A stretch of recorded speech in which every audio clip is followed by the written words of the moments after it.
Joanne, vous êtes psychologue transpersonnelle et formée à la psychologie intégrale dont vous allez nous parler. Vous avez incorporé dans votre pratique plusieurs outils psychocorporels qui viennent directement parler au corps pour libérer des blessures dont l'empreinte agit encore en nous. Parmi ces outils, il y a la respiration holotropique créée par le psychiatre Stanislas Grof et son épouse à la fin des années 70. Cette pratique de respiration nous plonge dans un état modifié de conscience et permet de passer nos barrières de protection pour aller toucher au plus profond de notre être. Mais pour commencer, avant de vous poser des questions sur cette pratique en particulier, qu'est-ce qu'un psychologue transpersonnel et qu'est-ce que cela a de différent d'un psychologue classique, on va dire, qui fait un cursus universitaire tel que l'on connaît? Alors peut-être pour parler d'un psychologue transpersonnel, on peut parler de la psychologie transpersonnelle, parce que c'est vrai que c'est vraiment un courant à part entière. Et pour parler de la psychologie transpersonnelle, il faut remonter un peu, peut-être voir dans quel enchaînement, on va dire, de courants de psychologie il s'inscrit. C'est vraiment un courant qui est né dans les années 60-70 aux États-Unis et qui est issu de la psychologie humaniste. La psychologie humaniste elle-même, elle est née en réaction avec la psychanalyse et les thérapies cognitivo-comportementales, qui étaient vraiment les deux courants qui prédominaient dans la première moitié du XXe siècle. Et voilà, la psychologie humaniste, elle a été créée par des psychologues qui n'étaient pas satisfaits par ces deux courants, qui reconnaissaient les qualités de la psychanalyse, les qualités du comportementalisme, des TCC. La psychanalyse était vue comme trop coûteuse, élitiste, ça coûtait très cher, on ne pouvait pas tellement mesurer les effets, même s'il y avait des apports très très précieux dans cette approche-là. Et puis les thérapies cognitivo-comportementales, à l'époque, en tout cas le behaviorisme, était beaucoup issu de travaux, d'expériences sur des animaux, sur des pigeons, sur des chiens, et on transposait tout ça après à l'humain. Et il y avait une vision de l'humain assez, un peu comme un ordinateur en fait, qui est conditionné, qu'on peut déconditionner, reconditionner, avec des choses très intéressantes et de l'efficacité sur ces approches-là, mais finalement qui ne permettaient pas de dire c'est quoi un humain dans ce qui fait sa spécificité, son rapport à la mort, à l'amitié, voilà, aux liens qu'il peut avoir, à ses rêves, etc. Et puis voilà, donc il y a ces psychologues, dont Abraham Maslow, qui a vraiment voulu s'intéresser à ce qui fait la spécificité d'un être humain, et notamment c'est quoi un humain qui va bien. Parce que finalement, notamment dans la psychanalyse, on a créé des modèles de l'être humain qui étaient basés sur la maladie, sur la névrose, sur des gens qui n'allaient pas bien. On a construit comme ça des modèles du psychisme basés sur des gens qui n'allaient pas bien, qui étaient en souffrance, des fois en grande souffrance. Et lui, ce qui s'est intéressé, c'est quoi un humain qui va bien? Et comment on aide un humain à aller bien, pas juste à sortir des difficultés, mais à s'épanouir. Et voilà, avec d'autres, avec Carl Rogers, avec Fritz Perls, pour la Gestalt, avec la bioénergie, il y a eu vraiment un rapport, une redécouverte aussi de la dimension du corps. Et donc ils ont créé ce que Maslow a créé, la troisième force de la psychologie, la première étant la psychanalyse et la deuxième le comportementalisme, le behaviorisme. Et donc ils ont créé vraiment cette nouvelle approche-là pour voir comment un humain il s'épanouit. C'est ce qui a après développé, pour le meilleur et pour le pire, tout le développement personnel qui est né de cette troisième force, donc la psychologie humaniste américaine, avec beaucoup de choses très très intéressantes, et puis toutes les dérives qu'on peut connaître aussi, commerciales entre autres, mais à la base il y a des choses très très intéressantes. Finalement on estime qu'un être humain à la base il est sain, il est ok, il naît vraiment avec un mouvement d'auto-guérison, d'épanouissement, d'auto-réalisation, comme dit Maslow, qui est inhérent. Et donc, on cherche simplement à réactiver ça dans les approches, dans la thérapie. Petite question, donc quand vous parlez de Maslow, donc la pyramide de Maslow, c'est ça? On parle bien de lui, absolument. Okay. Maslow qui s'est intéressé justement à la psychologie de la motivation, qu'est-ce qui fait qu'un être humain a envie d'avancer, de progresser, de se déployer. Il a étudié vraiment les besoins, donc avec cette fameuse pyramide qu'on connaît, et qui a amené des choses vraiment intéressantes. Donc c'est intéressant qu'on parle de Maslow, parce que pour le coup, donc ça a été lui un de ceux qui a créé vraiment cette troisième force de la psychologie, cette psychologie humaniste, qui a voulu réhumaniser, entre guillemets, et positiver la psychologie. Et c'est lui aussi qui, avec d'autres, a donné naissance après à la psychologie transpersonnelle, qui est donc la quatrième force. Il faut voir qu'à l'époque de la psychologie humaniste, c'est un moment particulier où il y a une émergence de beaucoup d'autres facteurs, notamment le retour en force du chamanisme, ou une redécouverte au niveau occidental avec le travail de Michael Harner sur la voie du chaman, et puis d'autres, il y a Castaneda, il y a donc les Occidentaux découvrent ou redécouvrent toute cette voie chamanique, toutes ces approches-là traditionnelles. Il y a aussi vraiment à ce moment-là beaucoup d'Occidentaux qui vont au Népal, qui vont un peu découvrir l'Inde, etc., et qui vont découvrir toutes ces spiritualités orientales, et aussi, aussi avec la diaspora tibétaine qui vient beaucoup s'installer en pays occidental. Donc il y a un métissage comme ça de la pensée occidentale avec le chamanisme, avec les spiritualités orientales, et puis les psychédéliques qui explosent à ce moment-là, avant leur interdiction. Et donc, ce que notamment Maslow s'est intéressé, cet aspect-là du travail est beaucoup moins connu, moi je le trouve au moins aussi passionnant que cette histoire de la pyramide de Maslow, c'est qu'il s'est intéressé à ce qu'il a appelé les peak experiences, c'est-à-dire les expériences paroxystiques, qui peuvent être vécues avec des psychédéliques, mais qui peuvent être aussi vécues d'une façon dans la vie de tous les jours, dans la relation amoureuse, dans le sport, dans le lien avec la nature, dans la relation d'une mère avec son enfant, puis des fois simplement comme ça. Donc c'est des moments de grâce, c'est des moments extraordinaires, c'est des moments de flow, où on sent qu'on est la bonne personne au bon endroit, au bon moment, où il y a vraiment une fluidité extraordinaire. Et donc Maslow s'est intéressé à ça, à cette phénoménologie-là. Il a interviewé, on trouve ça dans un bouquin qui s'appelle « Pour une psychologie de l'être », et donc il s'est intéressé aux peak experiences, et il a vu que le cadre de lecture de la psychologie humaniste, la psychologie occidentale, ne suffisait pas à expliquer ça. Et donc ils ont voulu vraiment ouvrir un autre cadre de lecture, et à ce moment-là, il y a Grof, dont on va probablement parler tout à l'heure, Stanislas Grof, qui lui fait les expériences aussi sur les psychédéliques, et qui découvre d'autres, et qui s'intéresse aussi beaucoup aux spiritualités orientales et aux spiritualités d'une façon générale. Et donc il découvre l'importance d'ouvrir, d'avoir un cadre, une psychologie qui ouvre son cadre, son paradigme d'une façon extrêmement importante. Donc tout ça pour résumer. Après il y a Maslow, Grof, d'autres, Anthony Sutich, qui créent ce nouveau courant de la psychologie transpersonnelle. Ken Wilber aussi au départ, puis après il va créer une cinquième force qui va être la psychologie intégrale, et qui va être encore un petit peu différente, mais en fait c'est quand même très très proche. Et donc il crée cette psychologie transpersonnelle. Donc pour résumer, finalement la psychologie transpersonnelle, pour moi c'est vraiment une psychologie qui ouvre son cadre et qui sort d'une dualité qu'il y a pu y avoir beaucoup dans les premiers courants de la psychologie, notamment entre la vie terrestre et puis la vie spirituelle, entre la dimension visible et invisible, parce que finalement dans les états modifiés de conscience, on s'ouvre à des dimensions invisibles, des dimensions subjectives. C'est une psychologie qui refait le lien entre l'humain et la nature, le vivant, qui réenchante finalement notre rapport au vivant et à la nature. Donc c'est une psychologie qui refait du lien avec des choses qui avaient été exclues jusque-là peut-être des autres courants de la psychologie, mais surtout qui sort de cette dualité, qui sort de cette mise en dualité entre culture et nature, entre intérieur et extérieur, entre mortel et immortel, entre terrestre et cosmique. Donc on est vraiment quelque chose qui s'autorise finalement à réintégrer un peu des dimensions qui avaient été exclues jusque-là de la psychologie classique, académique, qui se voulait très scientifique. Donc du coup, un psychologue transpersonnel, c'est vraiment quelqu'un qui va, d'une part, avoir un cadre de lecture, une grille de lecture du monde, de l'humain, qui va s'inscrire justement dans ce cadre beaucoup plus large, beaucoup plus général que je viens de décrire. Donc il va pouvoir intégrer des phénomènes liés à l'invisible, des choses qui pourraient paraître vraiment très bizarres, très étranges, voire être psychiatrisé, pathologisé par d'autres psychologues. Je ne sais pas, le fait d'avoir un lien, de communiquer avec un arbre ou de communiquer avec un défunt par exemple, selon qui vous allez voir, on pourrait vous psychiatriser ou dire que c'est une expérience psychotique. Un psychologue transpersonnel, il ne va pas dire oui c'est vrai, vous discutez, ou non c'est pas vrai, mais par contre il peut absolument intégrer cette dimension-là et voir quel sens la personne peut donner à cette expérience et avancer avec ce travail-là. Donc il va y avoir une grille de lecture comme ça qui va être beaucoup plus large. Il n'est pas là pour dire oui ça existe, c'est pas à ce niveau-là. Et puis il va être différent peut-être dans sa posture aussi, c'est-à-dire il y a vraiment, et ça c'est à la suite de la psychologie humaniste, il va vraiment être dans une posture qui intègre la dimension du lien, d'ouverture du cœur, ce lien aussi entre la pensée, le cœur, le corps, la dimension corporelle, elle est effectivement, vous le disiez dans l'introduction, très importante aussi.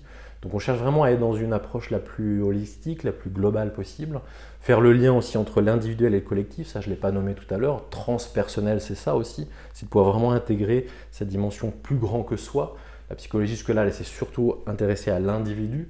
Et là, l'idée, c'est comment on réintègre l'histoire individuelle dans l'histoire collective, l'histoire de l'humanité, l'histoire des familles, l'histoire du vivant d'une façon générale.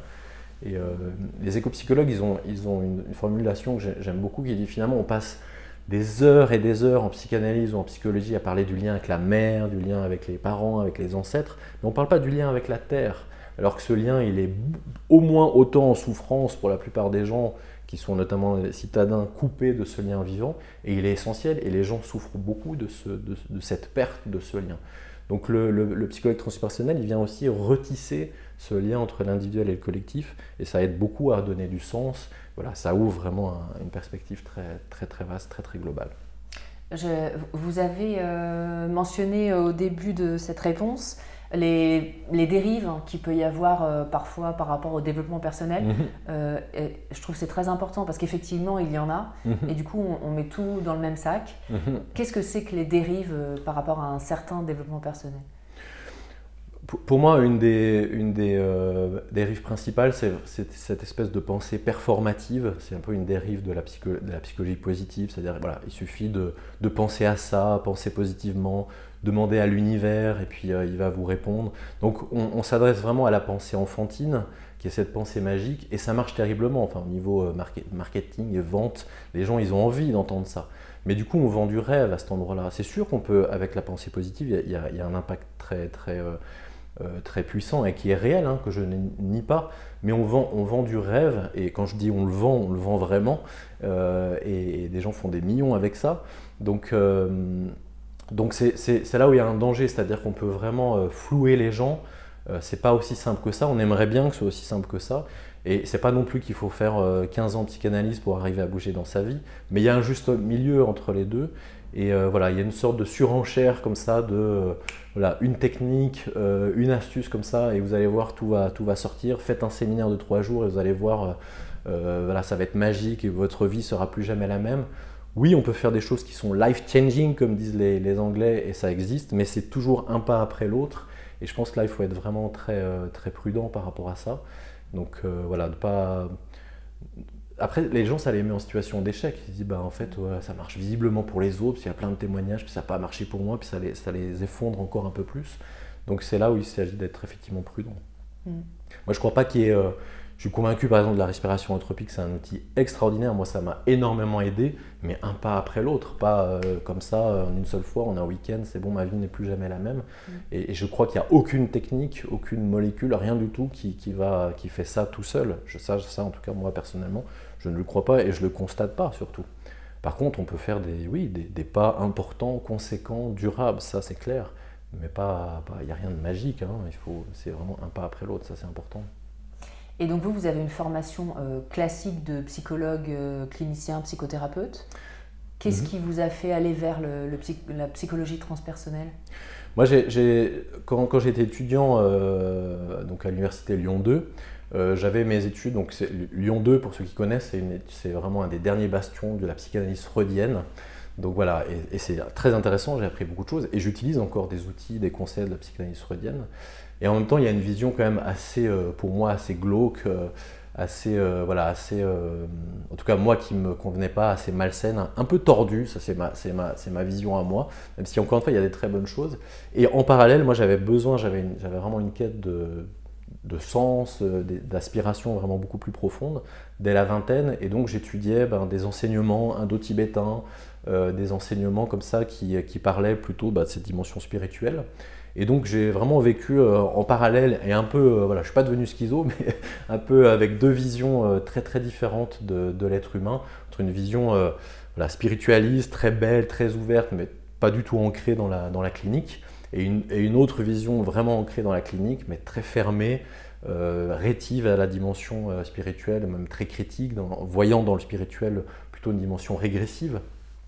voilà, un retour à la fusion maternelle, ou dans le religieux, voilà, cette espèce de recherche de lien avec le père, comme ça on va vraiment s'intégrer à cette autorité-là. Donc une vision assez fermée. Je sais que voilà, toute la psychanalyse, il y a certains psychanalystes qui ont une vision beaucoup plus ouverte. En tout cas, celle qu'on m'a enseignée, c'était ça. Je cite souvent cette phrase-là que j'ai entendue à la fac: les enfants sont des pervers polymorphes. Et après, on déploie pendant tout un cours. Donc voilà, une vision pas très heureuse. Et donc moi, j'ai vraiment eu besoin de compenser cette vision-là, cet enseignement-là, en allant chercher d'autres choses. Et puis, je ne connaissais pas encore la psychologie transpersonnelle, je ne connaissais pas non plus encore le travail de Wilber. Et du coup, voilà, j'ai cherché un peu à bricoler ces deux visions-là dans un premier temps. Et puis après, voilà, j'ai pu découvrir par l'intermédiaire de rencontres, de psychothérapeutes, de superviseurs qui m'ont parlé de ces champs. Et j'ai dévoré ça parce que du coup, ça faisait vraiment ce lien.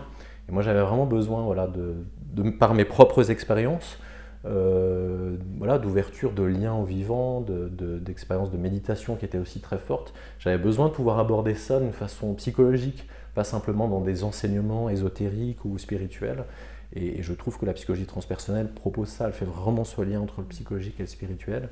Ça, c'est précieux, et je rencontre sans arrêt des gens qui ont besoin de pouvoir, voilà, faire dialoguer ces deux champs. De plus en plus. Alors, on va rentrer dans le vif du sujet de la respiration holotropique. Volontiers. Est-ce que vous pouvez nous parler donc de Stanislas Grof et dans quel contexte il a créé la respiration holotropique avec son épouse? Ouais, volontiers. Stanislas Grof, donc, c'est un médecin psychiatre d'origine tchèque qui est né en 1931 et qui est encore vivant aujourd'hui. Il vit entre les États-Unis et l'Allemagne. C'est un homme extraordinaire qui a une culture juste incroyable. Et donc dans les années 40, 50, il était, plutôt 50, il était chef de clinique psychiatrique à Prague. Et c'est le moment où la molécule du LSD a été découverte par Hofmann. Et à l'époque, donc, Hofmann, il envoyait ça comme ça à différentes cliniques, chefs de clinique, et il disait, voilà, cette molécule, elle est assez prometteuse, essayez-la, puis dites-moi voilà, ce que ça donne. Et Grof, il aimait bien expérimenter d'abord sur lui-même avant de donner ça à ses patients. Je ne suis pas sûr qu'on fasse encore comme ça, mais en tout cas, voilà, il a utilisé, il a fait l'expérience, et il raconte dans presque tous ses livres que ça a vraiment été une expérience incroyable, absolument, qui a bouleversé, qui a changé vraiment le cours de sa vie. Et il a vécu une expérience mystique extrêmement forte, qui l'a bouleversé. Et donc après, voilà, il s'est vraiment intéressé à cette substance-là. Il s'est intéressé au potentiel thérapeutique, pas tellement de la substance, mais en fait de la transe, des états modifiés de conscience qui étaient provoqués par cette molécule. Il l'a utilisé notamment avec des patients en fin de vie, qui étaient très angoissés, et évidemment ça angoisse aussi l'entourage, et qui en fait se détendaient complètement grâce aux expériences qu'ils vivaient comme ça avec cette substance-là. Et puis il l'a utilisé aussi avec des gens qui souffraient d'addiction, avec des très très bons résultats. Donc voilà, il a fait ça pendant des années à Prague. Après, il est allé à une clinique de Baltimore aux États-Unis, où il a continué ses travaux jusqu'à l'interdiction du coup de cette molécule-là, je crois au début des années 70. Et puis il était tellement bluffé des résultats qu'il pouvait y avoir de la transe sur tous ces types-là de patients avec lesquels il a travaillé, qu'il a cherché à continuer à provoquer la transe, mais sans substance. Et donc il a créé avec sa femme Christina la respiration holotropique. En fait, il n'a rien inventé, parce que ces techniques de souffle, elles existent depuis toujours dans toutes les traditions, dans le yoga, dans les traditions chamaniques, etc. Le fait de se mettre en transe avec le souffle, ça existe évidemment depuis très longtemps. Je crois que vraiment sa force, c'est qu'il a créé quelque chose qui était vraiment adapté pour nous occidentaux. Il a créé vraiment un format, un cadre d'accompagnement, une façon de pouvoir expliquer aussi ce qui se passe dans ce processus-là, qui nous convient complètement. Et et du coup, il a créé ça, et puis ça fonctionnait très très bien. Il a vu qu'il avait les mêmes résultats en fait, thérapeutiques, les mêmes effets thérapeutiques qu'il avait avec le LSD. Et donc ça a été très précieux, il l'a développé, il l'a fait comme ça de façon très systématisée pendant des années, il continue de le faire encore actuellement. Et donc maintenant il y a plein d'endroits comme ça qui forment à la respiration holotropique dans le monde. Et c'est une super technique.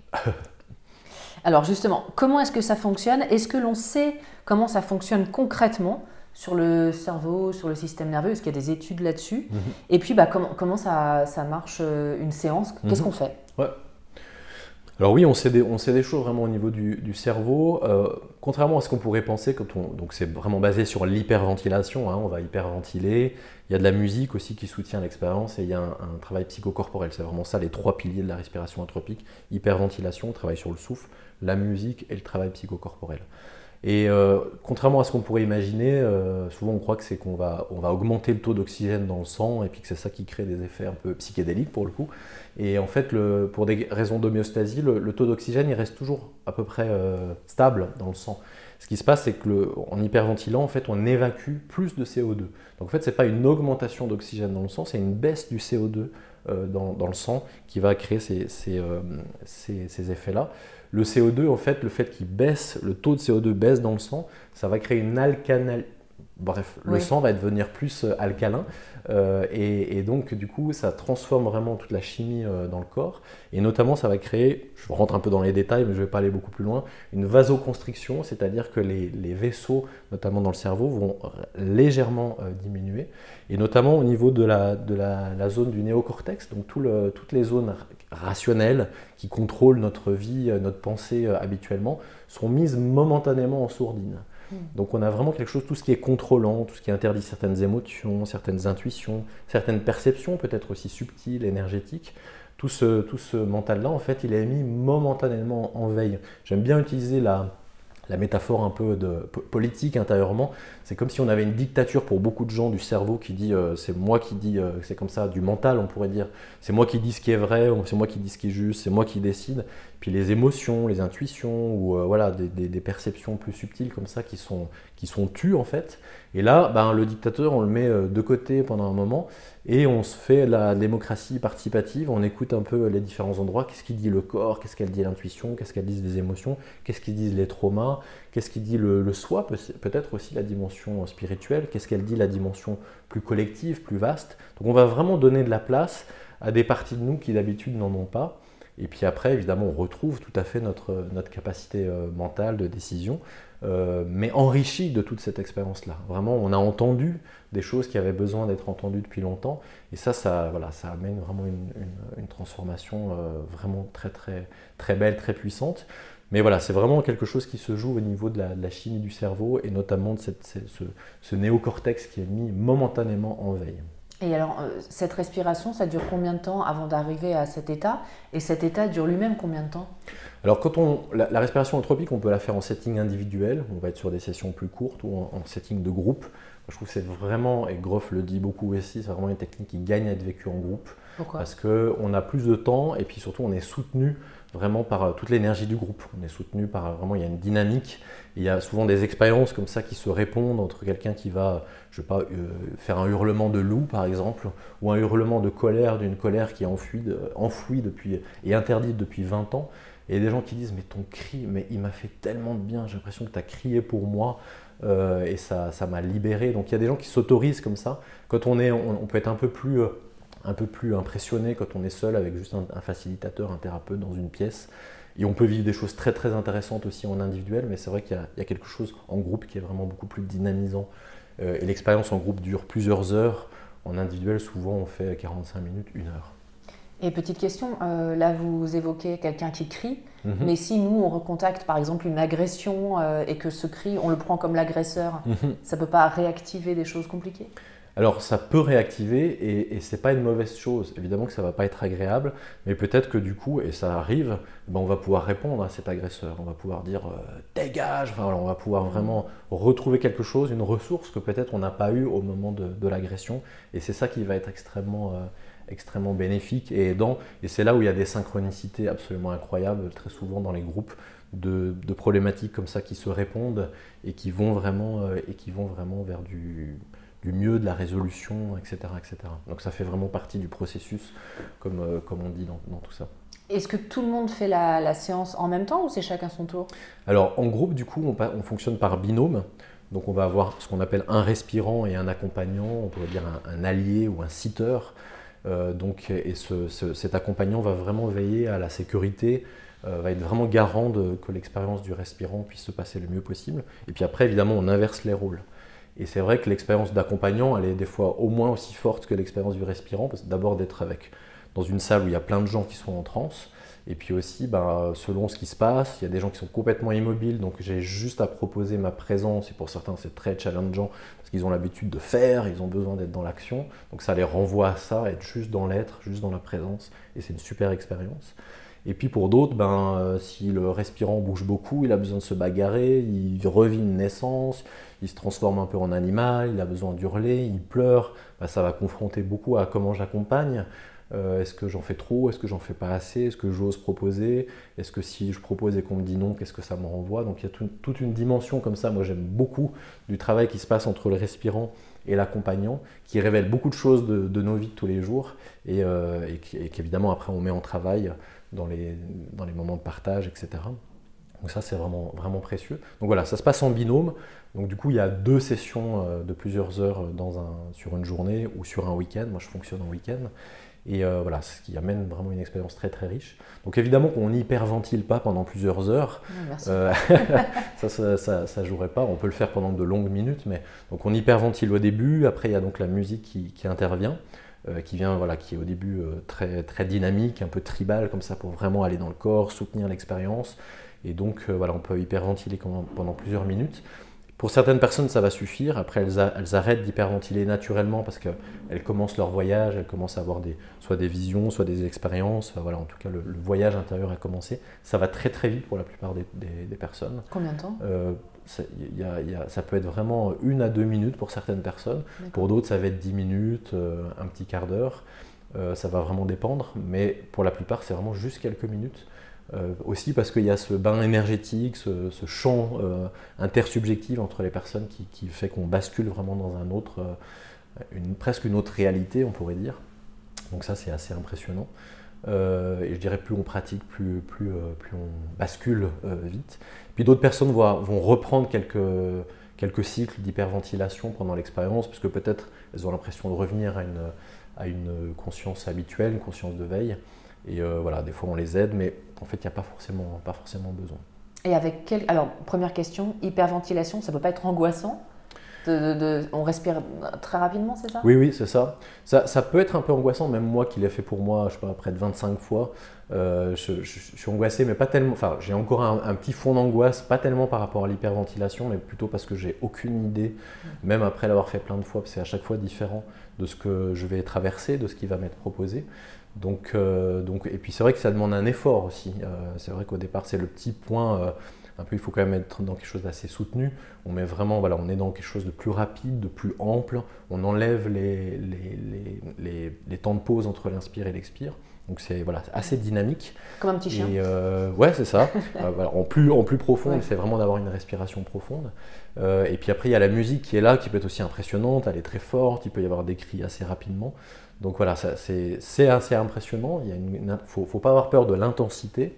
Mais en même temps, on a tout ce qu'il faut en nous pour traverser ça et ça nous permet d'apprivoiser aussi ces états. Et puis surtout, ça nous aide à lâcher prise.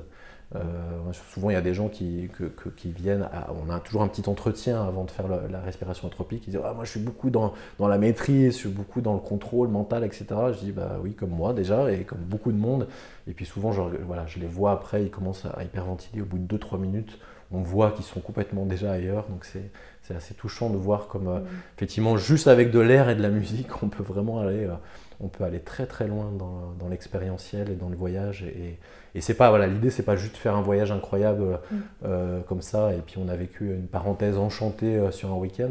C'est que ça amène vraiment des effets et des résultats très très très profonds et durables surtout. J'avais 3 questions d'un coup là du coup. Okay. On hyperventile quelques minutes pour à peu près combien de temps de transe derrière? C'est à peu près 3 heures quand on fait. 3 heures au bout de quelques minutes seulement? Ouais. C'est colossal. C'est impressionnant. Ouais. Sachant qu'après c'est la musique et puis on bascule vraiment sur un autre état de conscience. Mais certaines personnes auront besoin de relancer le souffle, mais la plupart n'auront pas besoin. Ouais. Ok. Est-ce qu'on doit poser une intention avant le travail? Ouais, ça c'est une question vraiment importante. Oui, et en même temps, l'intention, juste avant de commencer le voyage, on va la laisser tomber. C'est important qu'il y ait une intention pour se préparer. C'est pas anodin en fait de faire ça. C'est pas juste de faire un stage pour découvrir comme ça. Moi, j'insiste beaucoup là-dessus. C'est vrai, il y a un côté presque rite de passage. On va vraiment visiter. D'abord, on peut contacter des choses qui sont dérangeantes. et on ne sait pas ce qui va venir, hein, on peut venir avec une intention, mais tout ce qui va venir va être vraiment juste. Donc il faut vraiment se préparer, c'est un moment précieux qu'on s'offre à ce moment-là. Donc cette intention, elle va vraiment être là, pourquoi j'y vais, qu'est-ce que je viens vivre, qu'est-ce que je viens expérimenter, qu'est-ce que je viens chercher. Et en même temps, avant le début de l'hyperventilation, on a un temps de relaxation, on dépose les angoisses éventuelles, on dépose les attentes et on dépose aussi l'intention. On la lâche parce qu'on va vraiment s'en remettre à ce que Grof appelle ce guérisseur intérieur, cette sagesse vraiment de notre inconscient, de notre âme peut-être, qui sait exactement, beaucoup mieux que nous en fait, ce qu'on a à vivre. Et donc voilà, on lâche l'intention pour vraiment s'en remettre à ce qui en nous sait exactement ce qu'on a à vivre ici et maintenant. Et du coup après on se laisse guider par ça.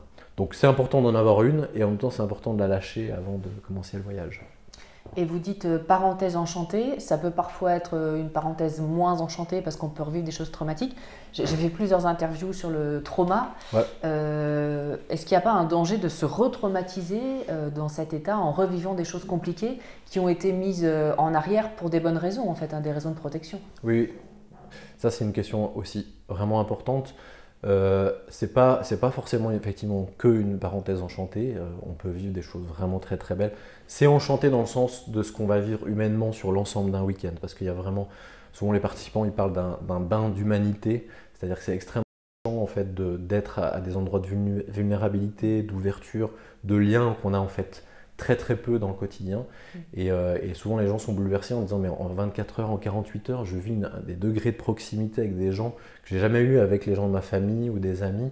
Et ils ont après envie de transposer ça. Donc ça, à cet endroit-là, c'est enchanté, si je peux le dire comme ça, dans le sens vraiment, c'est un baume qui fait énormément de bien. Après, sur l'expérience de respiration holotropique, oui, on peut vivre des choses incroyablement belles, vastes, nourrissantes, vraiment des moments de grâce, des expériences mystiques très très très belles, des expériences de lien avec le vivant. Il y a des gens qui en parlent vraiment avec des étoiles dans les yeux et c'est magnifique. On peut vivre aussi des trucs assez sombres, difficiles, des blessures, des traumatismes. Grof il dit toujours always trust the process, faites confiance au processus. C'est-à-dire, et moi voilà, ça fait maintenant 7 ans que je pratique ça, je l'ai fait pour moi aussi beaucoup. La respiration holotropique, elle ne force aucune porte. Si une porte doit rester fermée, et j'ai des doutes au niveau des molécules et des psychédéliques, j'ai l'impression que quelquefois ça force des portes quand on passe par des substances, par des tiers. Pas toujours, hein, mais j'ai pu entendre des choses vraiment de cet ordre-là. Avec la respiration holotropique, on ouvre beaucoup, clairement, et on peut être effectivement bousculé, on peut recontacter des traumatismes. Il y a des gens même qui ont des levées d'amnésie traumatique, alors qu'il faut accueillir avec prudence, hein, peut-être c'est vrai, peut-être pas. Après, c'est vraiment le processus et c'est bien de se faire accompagner pour explorer tout ça. Donc ça peut vraiment bousculer, mais c'est toujours juste. C'est toujours parce qu'on est capable de se confronter à ça et aussi parce qu'il y a justement tout ce cadre en fait qui est là pour l'accueillir, pour l'entendre, pour vraiment que ça puisse être métabolisé. Et même si l'expérience peut être un peu bousculante, elle fait énormément de bien et elle est thérapeutique au final. Mais on va pas provoquer ça. Ouais. Ce n'est pas un processus qui est dirigé, on ne va pas chercher à réveiller le traumatisme, on ouvre vraiment un espace et on a confiance que ce qui va émerger sera juste pour la personne à ce moment-là et qu'elle est surtout capable de faire face à ça. D'où l'intérêt que ce soit un professionnel de la respiration holotropique, mais pas que, qui connaissent le psychisme humain avec une vraie formation, on est d'accord. Ça c'est essentiel, on voit hein, sur YouTube et ailleurs des gens qui proposent des respirations en ligne, moi ça me fait bondir, ou même de faire ça tout seul avec une vidéo dans son coin. Non, et 3 fois non, et c'est pas pour vendre nos stages qu'on dit ça, c'est qu'en fait c'est facile hein, d'induire un état de transe, on peut le faire effectivement tout seul, on peut le faire à distance, ça c'est facile. Par contre, c'est accompagner ce qui émerge, qui demande voilà, des gens qui sont dans des terreurs, comment on accompagne ça, des gens qui vont être dans un processus de naissance. Ça va être très important. Est-ce qu'ils vont, voilà, éventuellement, si ça se passe mal, revivre une naissance traumatique où ils ne sont pas accueillis, où ils sont mal accompagnés, où ils sont abandonnés, et là, ils ne vont pas en tirer quelque chose de très positif, ou est-ce que vraiment, là, il va y avoir un vrai accompagnement, une vraie présence, un vrai accueil, et ça, c'est extrêmement guérisseur. Donc, si on n'est pas éveillé à cette dimension-là, en tant que professionnel, si on ne sait pas faire tout le bodywork, le travail corporel pour accompagner tout ça, ou si on a peur, parce que ça peut être effrayant de voir des gens qui se mettent dans des états comme ça, vraiment très très forts, très très intenses, il faut être dans une solidité intérieure, il faut avoir fait l'expérience plusieurs fois soi-même, il faut avoir des repères aussi dans les modèles du psychisme qui nous permettent vraiment d'accueillir tout ça. Grof, il a vraiment ouvert la notion du psychisme à la dimension transpersonnelle, mais aussi à la dimension périnatale, tout ce qui se vit dans le ventre de la mère, dans le processus d'accouchement, dans les tout premiers temps. Il y a beaucoup de ces phénomènes-là qui reviennent dans la respiration holotropique, mais il faut pouvoir les repérer, il faut pouvoir les accompagner au mieux. Donc oui, c'est vraiment important d'être bien accompagné pour ce genre d'expérience. Ouais. Alors, il y a la pratique du rebirth, ça a un lien? C'est intéressant parce que le rebirth qui a été créé par Léonard Orr, en fait, ça a été fait à peu près au même moment et aussi dans cette mouvance du développement personnel, la psychologie humaniste. C'est assez proche. Souvent, après, il y a différentes modalités. Souvent, c'est un peu plus court. On est plus dans l'intention justement de revivre un petit peu la naissance, ce qu'on n'a pas en respiration holotropique. On est beaucoup plus ouvert. Il n'y a pas toujours de la musique avec le rebirth, des fois oui, mais pas. Souvent, voilà, c'est des techniques qui sont un petit peu différentes, mais qui sont quand même très proches. C'est vraiment cette famille du breathwork qui se développe beaucoup. Et selon la façon dont on va respirer, on va aller dans des endroits différents. On parle beaucoup de Wim Hof aussi, par exemple, la respiration Wim Hof, mais qui ne cherche pas du tout, qui est très bien pour la santé, pour l'équilibre psychique, mais qui ne cherche pas la transe. Donc vraiment, on a plein de techniques de respiration différentes et qui amènent à des endroits différents. Et vous parlez du moment de la naissance. Pourquoi ce moment de la naissance revient aussi assez souvent dans la respiration holotropique? C'est une bonne question. En tout cas, on constate que c'est le cas. Je pense qu'il y a, enfin, je pense, Grof aussi le dit et le théorise surtout, c'est que c'est vraiment un moment de passage. C'est vraiment notre entrée au monde et qui imprime vraiment notre psychisme et surtout notre rapport au monde et aux autres d'une façon très très forte. Donc, et souvent, ce qu'on voit, c'est quand les gens sont dans des transitions de vie, on retrouve les différentes étapes. Grof parle des matrices périnatales fondamentales qui sont 4 temps fondamentaux qu'on a dans le processus de la naissance. Et on retrouve ça dans tous les passages. Donc ça imprime vraiment à un endroit très très fort notre rapport au monde, notre être au monde d'une façon générale. Et c'est vraiment un des rares à s'être intéressé à cette zone périnatale, à tout ce champ du périnatal. Les psychologues s'étaient très peu intéressés à ça avant. Aussi parce qu'il a constaté en fait que dans l'expérience, effectivement, les gens revivaient ça beaucoup. Et aussi parce qu'il semblerait que c'est une interface entre le spirituel et le matériel, entre l'incarné et le non-incarné ou le désincarné. Il y a vraiment, c'est un peu un espace entre les mondes, on pourrait dire. Donc comme la transe nous amène notamment, pas seulement, mais à cet endroit-là, je pense qu'il y a notre psychisme qui vient aller chercher, récupérer une connaissance, une expérience à cet endroit-là. Mais effectivement, c'est assez souvent. Après, ça dépend des thérapeutes. Il y a des thérapeutes, ils ont des accouchements, des naissances presque à chaque session. D'autres qui en auront beaucoup moins, mais par contre, ils auront d'autres choses. Donc on va attirer un peu des profils et des processus différents en fonction de qui on est en tant que thérapeute. Est-ce qu'il y a des problématiques qui sont particulièrement bien traitées par la respiration holotropique? Oui, en tout cas, il y a des grandes familles. Moi, je trouve que c'est vraiment bien pour énormément de situations. Très clairement, toute la maladie du siècle, on va dire, le stress, l'anxiété, tous ces troubles de l'humeur, ça aide énormément. Ça aide vraiment ça remet en circulation, en fait, d'une façon générale.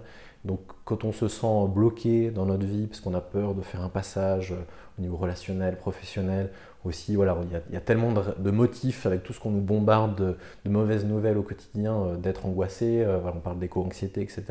Donc, c'est vraiment quelque chose qui aide beaucoup à remettre en circulation et donc à métaboliser, à digérer des choses qu'on n'arrive pas parce qu'on les trouve indigestes, parce qu'on n'arrive pas, à avaler tout ce qui nous arrive autour de nous.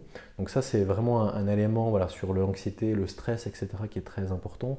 Tout le rapport aux émotions aussi, des émotions qui sont interdites, qui sont bloquées, qui sont figées en nous. Ça va nous aider. Là, il y a des gens qui s'interdisent de pleurer des fois depuis 10, 15, 20 ans et là, ils pleurent comme jamais et ça leur fait un bien extraordinaire de pouvoir simplement être autorisés, s'autoriser eux-mêmes à pleurer en lien avec d'autres, d'être accompagnés, d'être accueillis. Pas tout de suite on cherche à les rassurer, mais non ça va aller, mais vraiment c'est ok, tu peux y aller. Et donc voilà, ça peut être vraiment beaucoup touché, des colères, vraiment au niveau émotionnel, il y a vraiment quelque chose comme ça qui remet là aussi en circulation, qui dédramatise, qui permet vraiment d'apprivoiser des choses qui peuvent nous effrayer ou qui sont interdites dans notre éducation, etc. Donc tout ce champ-là, il est très très précieux.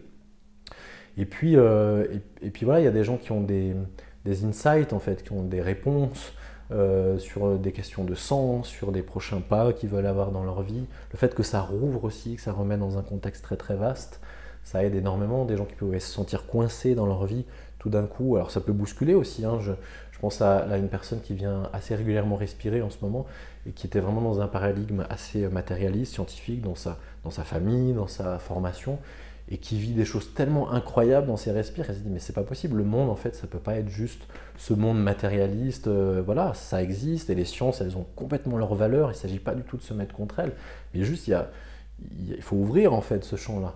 Et donc ça la bouscule, mais en même temps sa vie elle devient infiniment plus riche dans son expérience, et ça c'est très très chouette. Donc voilà, en termes aussi de vision du monde, de vision de sa propre vie. Vraiment pour résumer, je trouve que ça remet en circulation. Pour moi, la santé physique, psychique, c'est est-ce que ça circule, est-ce que ça respire dans ma vie. Donc en remettant avec cette hyperventilation, et bien en fait, ce qu'on voit, ça remet du mouvement dans la vie des personnes. Dans mes accompagnements psychothérapeutiques, par exemple, je ne le propose pas systématiquement. J'ai tendance à le faire de plus en plus parce que je vois tellement que ça fait vraiment beaucoup de bien. Mais souvent, quand les gens commencent à tourner en rond, on a l'impression, voilà, dans le lien, que ça tourne un petit peu en rond. On se dit, tiens, ça peut peut-être être le bon moment de faire une expérience de respiration holotropique. Ça va ouvrir sur d'autres choses, ça va amener d'autres matériels pour l'échange, et souvent, ça s'avère vraiment très pertinent. Vous parliez tout au début de tout ce qui est anxiété, en quoi, parce que autant on peut comprendre qu'on a des insights, etc., parce que la chimie du cerveau à ce moment-là va être un peu différente, donc on va avoir accès à d'autres ressources en nous que uniquement notre petit mental qui tourne en boucle et qui nous leurre souvent parfois. Mais au niveau de l'anxiété, en quoi ça peut être utile, et surtout en quoi ça peut être utile de manière pérenne et pas uniquement le jour J? Les hypothèses que j'ai, c'est deux choses par rapport à l'anxiété. La première chose, c'est que souvent, ce qui arrive à l'extérieur qui est anxiogène, ça fait écho avec des expériences traumatiques plus ou moins grandes intérieures, mais refoulées et qu'on ne voit pas. Donc le fait d'aller visiter ça, tout ce à quoi on donne de la place, ça prend moins de place de façon générale. D'une émotion, un traumatisme, si j'accepte de le contacter, de le voir, dire c'est là, ça ne m'arrange pas, ça ne me plaît pas, mais c'est là, ça prend moins de place, c'est moins envahissant. Donc déjà ça, le fait d'aller, paradoxalement, aller voir des choses qui vraiment, j'allais dire, réelles et qui nous sont arrivées, ça permet de faire dégonfler un peu tout ça et on va être un peu plus serein. On ne va pas tout mélanger entre ce qui se passe à l'extérieur, qui pourrait se passer, et ce qui s'est réellement passé dans notre histoire. Ça fait beaucoup de bien. Une autre chose que je vois beaucoup chez les gens qui souffrent d'anxiété, c'est qu'il y a un refus de faire l'expérience de la vulnérabilité, ce que je peux bien comprendre, c'est-à-dire le fait d'être vulnérable, c'est terrifiant, et je veux surtout pas sentir ça, et j'ai plein de mécanismes de défense par rapport à ça. Mais du coup, c'est très angoissant. Et paradoxalement, c'est le fait d'accepter, et c'est pas facile et c'est pas drôle, on est fondamentalement des êtres vulnérables par rapport à la vie, à la maladie, aux accidents, à ce qui peut nous arriver. On a vu même collectivement par rapport à ce virus en 2020, tout ce qui s'est passé du coup socialement, politiquement, etc. On est fondamentalement vulnérable. Et il y a une part irréductible de vulnérabilité. Souvent, en respiration holotropique, on fait l'expérience de la vulnérabilité et on voit que c'est OK en fait. On peut traverser ça et que même on peut y trouver des ressources extérieures, intérieures. Donc ça dédramatise ça et ça apaise sacrément. En fait, j'ai pas le choix. Je suis et nous sommes des êtres vulnérables et c'est OK. Et je peux vivre avec ça. Et je peux m'accompagner et c'est pas forcément un drame. Ouais, parce que c'est une chose d'avoir peur de sa vulnérabilité en la pressentant mais sans la vivre. En étant très défensif de ça. Que là, de la vivre, d'y survivre, entre guillemets, et de se dire mais c'est OK. Exactement. Je peux traverser ça et j'en sors plus fort. C'est pas un problème à résoudre, la vulnérabilité. C'est vraiment quelque chose effectivement à apprivoiser. Et ça nous donne beaucoup de force et c'est vraiment chouette. Est-ce qu'il y a des contre-indications, justement? Oui. Alors il y a des contre-indications médicales, il ne faut pas avoir de problème cardiaque, cardiovasculaire, il ne faut pas avoir de glaucome, pas d'épilepsie, pas de grossesse en cours, pas de... Voilà. Et puis surtout pas d'antécédents psychotiques, c'est-à-dire des gens qui auraient une structure psychique trop fragile. C'est pas que ce serait pas bon pour eux, mais le risque c'est qu'ils aient une vraie décompensation qui pourrait faire du bien thérapeutiquement, mais qu'il faudrait accompagner sur plusieurs jours, semaines. Et malheureusement, il n'y a pas les structures pour ça parce qu'on va médiquer ça tout de suite, on va psychiatriser ça. Et on le présente jamais comme ça, mais je vais prendre le risque là sur cette interview. En fait, c'est des mini décompensations, les respirations holotropiques. C'est-à-dire on va déstructurer un peu le psychisme pour qu'il y ait d'autres éléments, comme je disais tout à l'heure, qui puissent émerger, et après on va le restructurer un peu différemment. Pour quelqu'un qui a une bonne structure psychique, on peut le faire sans aucun souci, ça fait beaucoup de bien. Et pour quelqu'un qui est fragile, on prend un risque quand même supplémentaire. Donc c'est vraiment important aussi, voilà, de veiller à ça et que les facilitateurs, les thérapeutes qui le font, prennent vraiment soin de ça, parce qu'on prend un risque sinon de devoir accompagner les gens comme ça sur des jours, voire des semaines. Encore une fois, ça pourrait leur faire du bien. Et Christina Groff, notamment, qui est décédée maintenant depuis plusieurs années, elle avait créé des structures comme ça pour des gens qui sont alors soit en lien avec la respiration holotropique, mais qui sont dans ce qu'elle appelle des crises d'émergence psychospirituelle, c'est-à-dire des gens qui sont dans ce que la psychiatrie verrait comme vraiment des crises de décompensation très importantes, mais qui sont en fait des transformations, comme s'ils étaient en chrysalide, la crise vraiment comme une opportunité de transformation, sauf qu'il n'y avait pas de structure pour accompagner ces gens-là, qui ont besoin de nature, qui ont besoin de liens, qui ont besoin d'art, de beauté, de soleil, etc., qui n'ont pas besoin d'être sous un néon, je caricature un peu, mais à peine, avec, voilà, et on attend que ça se passe. On empêche la crise et on empêche l'opportunité de la crise. Malheureusement, ces structures-là, voilà, en tout cas en France, elles n'existent pas. Je pense qu'aux États-Unis, elles ont existé un temps, je ne suis pas sûr qu'elles existent encore. Donc voilà, en tout cas, faire attention vraiment à la structuration psychique des personnes, ça c'est vraiment important. Et alors, comment on sait justement qu'on a une structure saine ou pas suffisamment pour faire ça? En tout cas, moi toutes les personnes qui sont bien formées font systématiquement un entretien préalable d'une 30aine de minutes, des fois plus.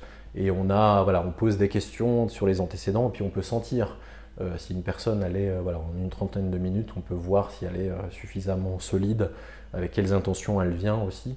Et puis des fois, les personnes ont une bonne structuration, mais c'est pas le bon moment de leur vie. On peut sentir s'il y a déjà tout qui est dans le chaos, tout qui est en vrac. Il y a plein de choses qui peuvent aider, mais c'est peut-être pas forcément le moment de faire une respiration holotropique. Peut-être elles peuvent reporter ça à quelque temps. Pour quand même avoir c'est quand même une bonne expérience très, très intense qui peut secouer. Et c'est bien, on vient chercher ça, pas ressortir de la même façon que ce qu'on est venu, comment on est venu. Mais voilà, donc ça c'est vraiment dans l'entretien qu'on va avoir avec les personnes, on va pouvoir, où le facilitateur, le thérapeute va vraiment pouvoir évaluer. Et ça nous arrive de refuser des personnes, parce qu'on se dit, on pense que c'est pas le bon outil pour vous. Et voilà, ça c'est vraiment important de pouvoir le faire. Est-ce que vous pensez qu'il y a des liens avec l'hypnose dans l'état que ça provoque ou c'est beaucoup plus fort? Comment ça se situe? Oui, il y a des liens dans le sens que c'est des états modifiés de conscience et des états de transe. Après, en termes d'intensité, on peut aller assez loin avec l'hypnose, mais en termes d'intensité, je pense qu'on est quand même à un degré beaucoup plus fort. Et puis la grosse différence que je vois, et l'hypnose c'est un super outil, ça c'est très très clair, mais la grosse différence c'est qu'en hypnose on est dans un processus dirigé par le thérapeute, par l'hypnothérapeute, alors que dans la respiration holotropique, on est vraiment avec ce thérapeute intérieur. C'est-à-dire que moi, avec mes collègues, mes assistants, on est garant du cadre, on est garant d'un processus, mais on ne va rien diriger, rien orienter, le moins possible en tout cas, et pour vraiment que chacun vive son propre processus. Et moi, je suis toujours bluffé dans les partages après les expériences de la diversité des expériences. Pourtant, ils ont eu les mêmes musiques, ils ont respiré au même moment, ils étaient dans le même groupe. Et vraiment, ça peut partir dans des choses très, très, très variées, très, très différentes, et toujours vraiment ajustées à l'expérience, à ce que la personne a à vivre, quoi. Donc ce n'est pas des groupes thématiques, un week-end où on travaille telle ou telle thématique. Chacun laisse émerger ce qu'il y a à émerger. Absolument, ouais. Et souvent, voilà, quand on travaille sur un week-end, moi j'aime bien travailler sur les week-ends parce que toute la respiration se fait sur le samedi. Et on a tout le dimanche pour intégrer. Et il y a quand même des thématiques qui émergent dans un groupe souvent. Et du coup, on peut approfondir, on peut travailler ça. Moi, je prévois plus du coup ce que je vais faire le dimanche, par exemple. Et du coup, on peut vraiment travailler avec ce qui émerge sur le groupe, sur le moment. Des fois, c'est des thématiques de pardon, des thématiques de deuil, des thématiques vraiment des blessures de l'enfant, des fois du lien au vivant, du lien à la nature. Et donc on va vraiment faire, et tout le monde s'y retrouve en fait, parce que c'est comme un peu un rendez-vous peut-être que les personnes se sont donné. Ça c'est vraiment chouette de pouvoir le vivre et l'accompagner. Est-ce que vous avez une ou deux séances particulièrement fortes que vous auriez vécues ou des personnes que vous accompagnez dont vous pourriez nous parler pour qu'on se rende compte un peu concrètement de ce que ça peut donner? Ouais, il me vient une expérience que j'ai vécue il y a plusieurs années qui m'a beaucoup marqué. J'espère que je ne vais pas faire peur aux personnes, mais je vais surtout raconter après ce que moi j'en ai tiré. En fait, assez rapidement, je suis allé dans des choses assez sombres et puis en fait très très précises. Ça a commencé dans un lieu vraiment en Asie du Sud-Est de prostitution et c'était extrêmement glauque avec voilà, même des enfants. Il y avait quelque chose de très désagréable. Après, j'étais dans des ateliers en Chine avec des gens qui bossaient 17 heures par jour. Et je pouvais vraiment, à chaque fois, je vivais ça à la première personne, comme si j'étais l'enfant qu'on prostituait, comme si j'étais la mère ou le père de famille qui bossait voilà, et qui était complètement dissocié, enfin, qui était dans une tristesse absolument abyssale. Après, je suis devenu, c'est une expérience un peu bizarre, hein, mais après, je suis devenu un arbre dans une forêt amazonienne, vraiment un arbre immense, majestueux, et j'étais dans cet ancrage et j'entendais les tronçonneuses qui approchaient, les pelleteuses, etc. Et chanter l'inéluctabilité du fait qu'en fait, on allait me couper, on allait me détruire, et en fait, tout cet écosystème, cette vie autour de moi, allait s'effondrer. Après, j'étais avec les baleines et le bruit, le boucan insupportable qu'il pouvait y avoir dans les océans et le désespoir et le nulle part où aller par rapport à tout ça. Et en fait, les expériences s'enchaînaient comme ça et je sombrais dans un truc de désespoir, voilà, très mortifère, qui était vraiment pas agréable à vivre. Et j'en venais il y avait une voix en moi qui me disait, ben, tu vois, tu pensais qu'avec d'autres, tu étais venu plutôt pour guérir l'humanité, pour passer à un nouveau modèle, etc. Moi, j'avais un peu cette conviction-là. C'est comme ça que je peux donner du sens à ma vie. Et puis, il y avait cette voix qui disait, mais en fait, peut-être tu es venu pour les soins palliatifs. En fait, tu es plutôt venu pour une mise à mort ou pour accompagner, enfin, pas une mise à mort, mais accompagner une fin plutôt qu'un. Donc, ça m'amenait. La vôtre? Non, la fin de l'humanité ou peut-être ouais. de la Terre, tellement c'était sombre, tellement c'était. Donc, ça m'amenait vraiment à un endroit quoi, c'est très très sombre. Et voilà, et ça s'enchaînait. Et puis c'était pas comme si je voyais ça de l'extérieur, je vivais ça à chaque fois à la première personne.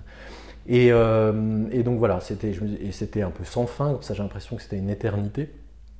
Et en fait, tout d'un coup, la personne qui m'accompagnait, c'est quelqu'un qui connaissait très bien la respire et qui était enceinte. Et si on connaît très bien la respire, on peut pratiquer entre 3 mois et 6 mois, c'est vraiment une exception. Donc c'était le cas, et elle était enceinte, mon accompagnante. Et tout d'un coup, j'ai eu vraiment ce sentiment, et peu importe si c'est vrai ou pas, que son bébé venait me voir.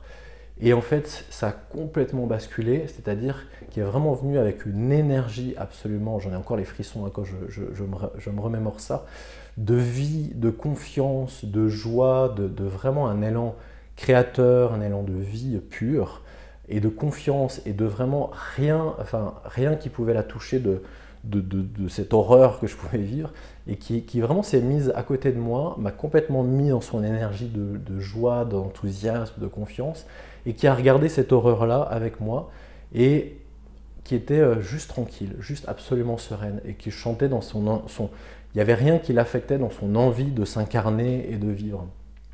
Et du coup, et en fait, ce qu'elle me disait indirectement, après je chantais aussi d'autres présences qui étaient dans cette même qualité-là, c'est ne choisis pas. Ne choisis pas entre le désespoir et l'espoir. Ne choisis pas entre ces forces mortifères et puis ces forces évolutives extraordinaires. Il y a de la place pour ces deux aspects-là en toi et puis dans la vie d'une façon générale. Et voilà, ce que ça a révélé pour moi, c'est qu'en fait, et je le savais déjà, mais je bataillais avec mon fond dépressif. Il y avait une partie de moi qui était vraiment désespérée de voir dans la vie de tous les jours de ce qui se passe autour de lui, et je m'en défendais beaucoup en fait. Et je me suractivais dans ma vie de thérapeute, dans tout ce que je pouvais faire par ailleurs pour essayer de compenser ce truc-là, puis évidemment que ça ne marchait pas. Et vraiment, cette expérience-là m'a aidé en fait à dire, mais il n'y a pas à choisir entre l'horreur et le sublime. L'humain, il est fait de tout ça, la vie, elle est faite de tout ça, entre la mort et puis la vie, la naissance. Et c'était vraiment une expérience extrêmement forte pour moi, qui m'a aidé à me pacifier en fait, à accepter qu'il y a une part de moi dépressive, sombre, qui a juste envie de aller vous faire foutre, et puis j'arrête, moi, j'ai plus envie de me battre pour tout ça. Et puis une autre part qui est hyper enthousiaste, hyper vivante et hyper confirmée dans son envie de faire partie des forces plutôt constructives, évolutives. Donc voilà, c'était pas effectivement, en tout cas la première partie, une parenthèse enchantée, comme je disais tout à l'heure, c'était assez glauque, enfin c'était très glauque, très dur. Et en même temps, ça m'a pas blessé, ça m'a pas. Et au contraire, ça m'a permis vraiment de trouver cette cette réconciliation entre des parties de moi qui bataillaient en fait. Qui va gagner, le désespoir ou l'espoir, les forces mortifères ou les forces de vie. Et là, ça a vraiment apaisé ça en moi et ça a été vraiment précieux. Comment vous l'avez vu dans les jours et les semaines et les mois qui ont suivi ce que vous avez vécu là? Comment ça s'est vécu dans votre quotidien? Cette concrétisation de cette pacification quelque part? Très concrètement, c'est que des moments où je pouvais être touché par une nouvelle extérieure et puis des fois tout simplement quand une humeur un peu plus down, un peu plus dépressive peut-être était là, et bien mon intention c'était vraiment de l'accueillir, de lui dire tu as le droit d'exister, tu as même des bonnes raisons d'exister, plutôt que d'essayer de me dire il faut que je refasse du sport, il faut que je redémarre ma propre thérapie, il faut que je trouve un truc positif, que je vois des amis, etc., que je médite plus, enfin tout ce que je pouvais avoir avant, vraiment d'accueillir, c'est ok en fait, j'ai le droit d'être découragé, j'ai le droit d'être désespéré. Et comme je disais tout à l'heure, le fait de donner de la place à ça, ça en prenait moins. Ça pouvait être plus tranquille. Et puis d'autres moments, le fait d'être plus dans la vie, dans quelque chose de plus heureux, ça ne fait pas que je tourne le dos à ce qui va mal dans le monde ou en moi, dans ma propre vie. Donc voilà, il faut du temps. Hein. C'est pour ça que c'est bien que vous disiez jours, semaines, mois. Bien sûr qu'une expérience comme ça, il faut du temps pour l'intégrer. Ça ne change pas comme ça du jour au lendemain. Mais pour moi, ça a été vraiment presque une expérience initiatique qui m'a ouvert à une autre façon de faire, de sortir de cette dualité que j'avais et qui a pu s'inscrire dans ma vie. Et aujourd'hui, j'en parle, ça fait vraiment plusieurs années et je sais que c'est intégré maintenant et que ça a changé mon rapport à moi-même et au monde. C'est très précieux dans une époque qui fait tellement peur, où il y a même des jeunes personnes qui ne veulent pas avoir d'enfants parce que dans quel monde vont vivre leurs enfants, et de pouvoir dire, en fait... c'est ok d'avoir peur, mais il y a aussi d'autres moments. Ouais, absolument. Pour autant, on peut quand même essayer de se battre pour que les choses aillent mieux. Oui, mais là, si on est désespéré, on ne va pas se battre. Et si on se bat avec l'énergie du désespoir, on va s'abîmer. Il y a des gens, beaucoup de militants qui sont dans des burn-out militants. Donc ce n'est pas la bonne énergie. Et pour ça alors que ce soit l'âme de cette petite fille qui était en train d'arriver, ou ma propre âme, ou mon enfant intérieur, à la limite je m'en moque, je peux avoir mes propres hypothèses, mais en tout cas ça m'a relié à cette force de vie qui était inclusive en fait de cette partie-là plus difficile. Et en tout cas cette partie-là, elle n'avait aucun problème à venir au monde, quand bien même ce contexte-là était difficile. Est-ce que vous avez une autre histoire, éventuellement de quelqu'un que vous avez accompagné à nous raconter, un peu différente, pour avoir d'autres exemples? Après, dans les détails, c'est compliqué de raconter les histoires des autres, mais ça peut vraiment, vraiment être tout. Il y a des gens qui vont effectivement revivre leur naissance. Il y a des gens qui accouchent d'eux-mêmes. Très bizarre, on les voit en train d'accoucher. En fait, ils accouchent d'eux-mêmes et d'une nouvelle version d'eux-mêmes. Donc ça, c'est vraiment très particulier. Ça peut donner quoi comme effet derrière, d'accoucher de soi-même? Vraiment l'idée d'être, comme ils disent quelquefois, de sentir que vraiment ils sont au premier jour du reste de leur vie et que vraiment ils démarrent une nouvelle tranche avec une nouvelle énergie, une nouvelle posture de tout ce qu'ils auront vécu par ailleurs dans leur vie. Donc il y a vraiment un effet au fait, tout est possible. On redémarre à chaque instant.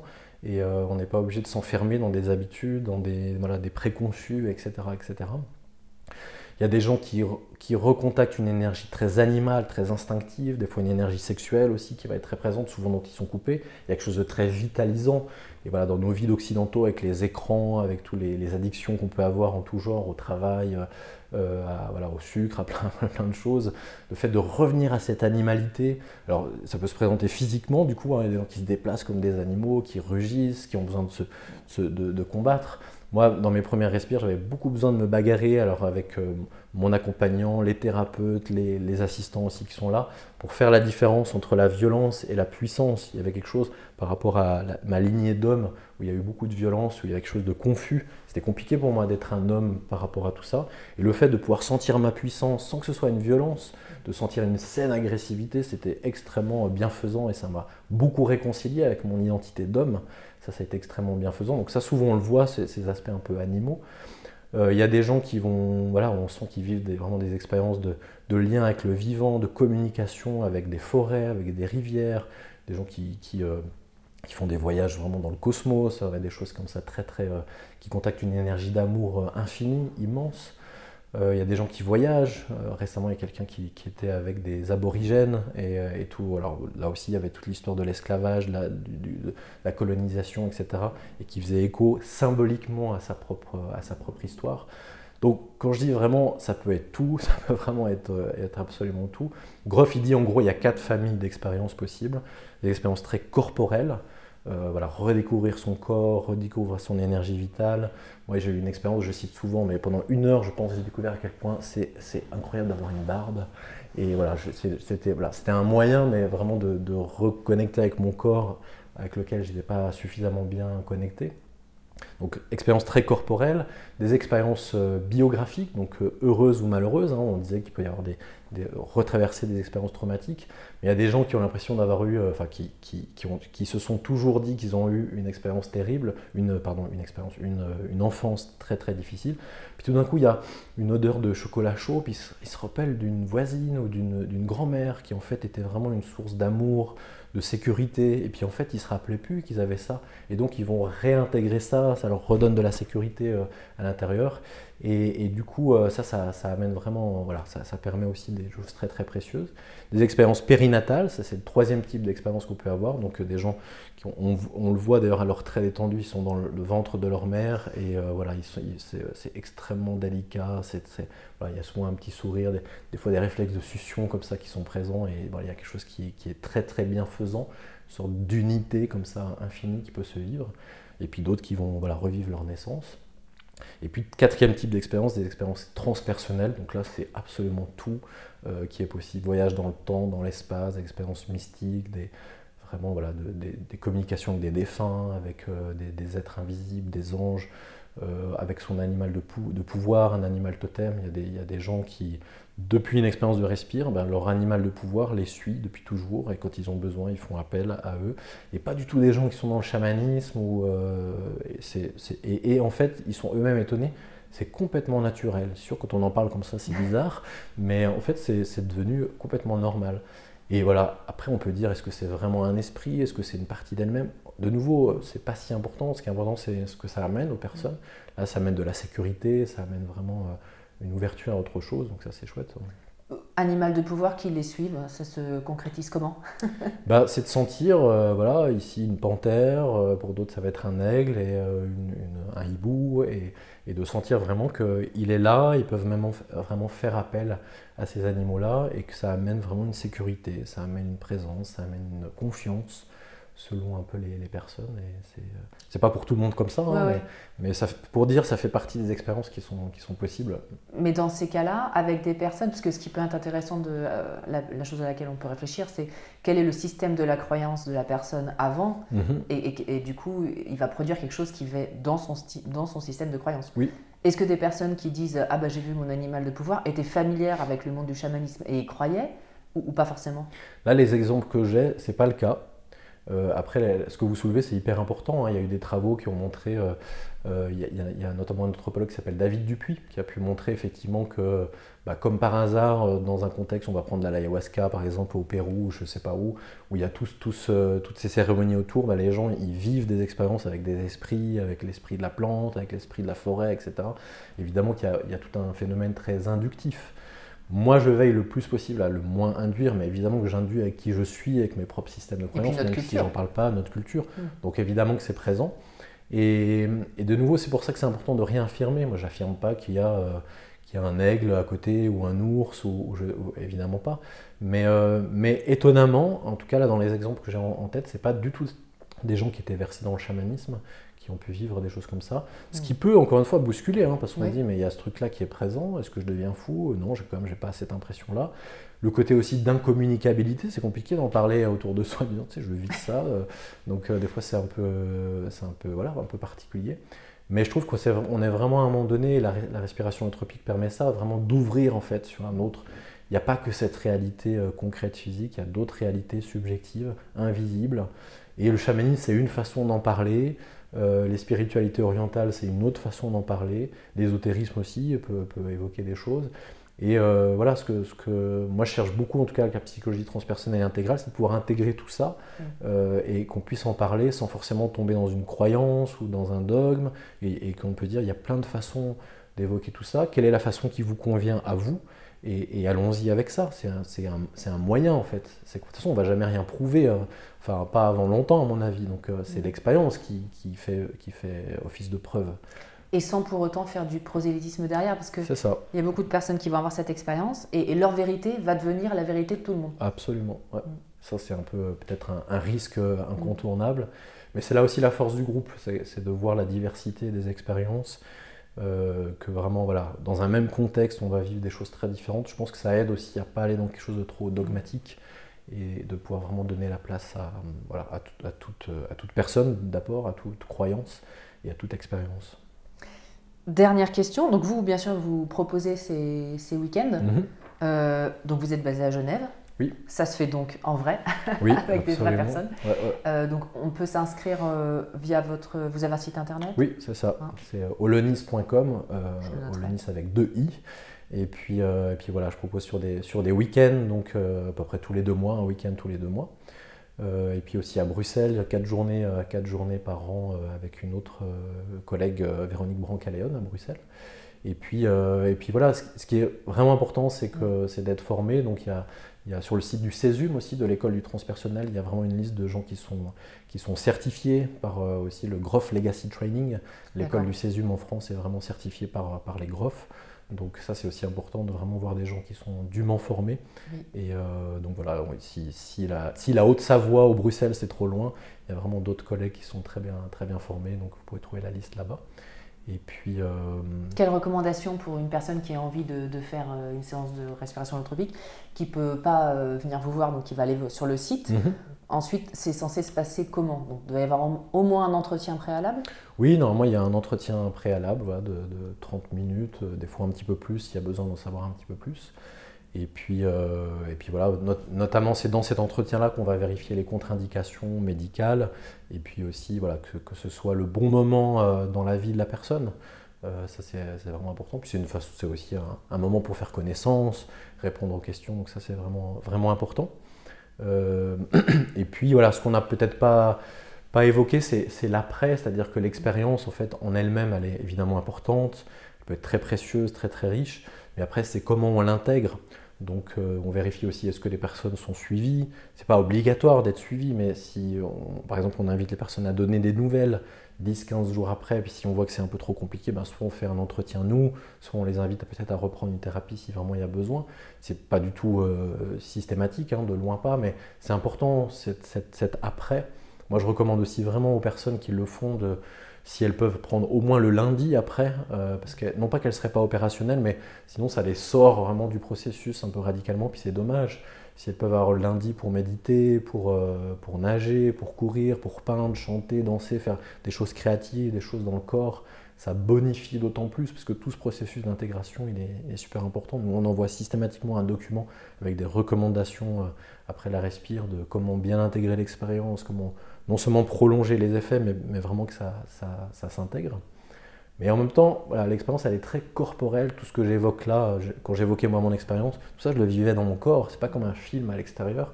Et le fait que ça passe dans le corps, c'est ça qui fait que c'est vraiment durable. C'est pas juste un imaginaire un peu incroyable. On vit vraiment cette expérience-là. Et du coup, ça s'inscrit dans le corps et ça amène vraiment une durabilité des bienfaits. Est-ce que vous avez un mot pour conclure ? Voilà, venez essayer peut-être. C'est vrai que c'est en tout cas moi vraiment à titre personnel, ça m'a fait énormément de bien, ça a résolu beaucoup de choses et je suis bluffé vraiment à chaque cercle de parole à la fin de nos expériences. Donc voilà, c'est pas nécessairement fait pour tout le monde dans le sens qu'il y a quelques contre-indications, mais sinon je pense que ça ferait beaucoup de bien à la société si on respirait un peu plus et qu'on remettait tout ça en circulation dans nos vies. Merci beaucoup, Johan. Merci beaucoup, Carole.